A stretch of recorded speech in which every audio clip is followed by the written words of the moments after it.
Assalamualaikum warahmatullahi wabarakatuh. Berjumpa lagi dengan saya Muhammad Fajar. Selamat datang dalam perkuliahan pengantar ekonomi mikro. Pada kesempatan kali ini kita akan membahas teori produksi yang merupakan salah satu konsep penting dalam ekonomi mikro. Teori ini berfokus pada bagaimana perusahaan atau unit usaha memproduksi barang dan jasa untuk memenuhi permintaan pasar dengan mempertimbangkan faktor-faktor yang digunakan dalam proses produksi.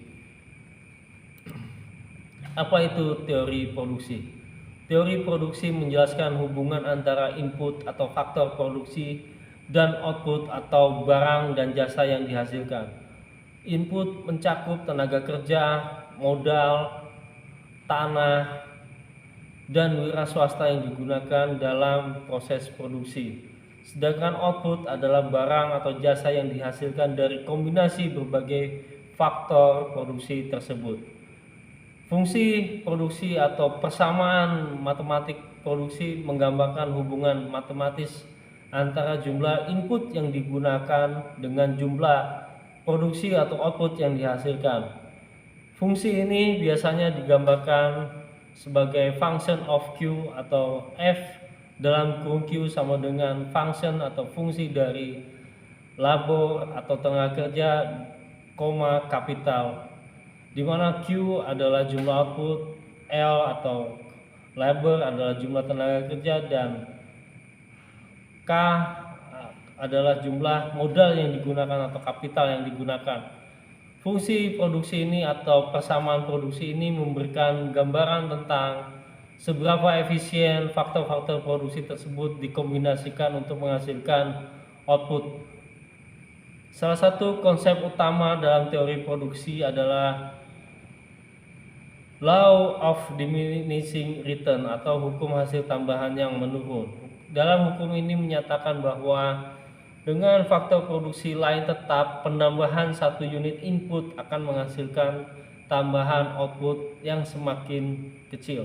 Misalnya, jika sebuah perusahaan menambah jumlah tenaga kerja dalam produksi, sementara alat produksi atau teknologi dianggap tetap atau fix, maka pada titik tertentu setiap pekerja tambahan akan memberikan kontribusi yang lebih kecil terhadap total produksi.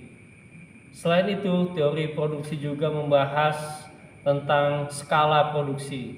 Skala produksi mengacu pada bagaimana perubahan dalam jumlah faktor produksi atau input produksi dapat mempengaruhi hasil yang diperoleh. Ada 3 jenis skala produksi. Yang pertama, skala hasil meningkat atau istilahnya increasing returns to scale. Ketika peningkatan input menghasilkan peningkatan output yang lebih besar. Yang kedua, skala hasil konstan atau constant returns to scale. Ketika peningkatan input menghasilkan peningkatan output yang proporsional. Yang ketiga, skala hasil menurun atau decreasing returns to scale, ketika peningkatan input menghasilkan peningkatan output yang lebih kecil. Pahami bahwa perusahaan harus mempertimbangkan skala produksi ini untuk memaksimalkan efisiensi dan mengurangi biaya produksi. Teori produksi juga terkait erat dengan konsep biaya produksi. Setiap perusahaan atau unit usaha harus mempertimbangkan biaya tetap dan biaya variabel dalam proses produksi. Biaya tetap adalah biaya yang tidak berubah dalam jumlah output seperti biaya sewa, gaji karyawan tetap, sementara biaya variabel berubah sesuai dengan jumlah output yang diproduksi seperti biaya bahan baku, upah tenaga kerja tambahan.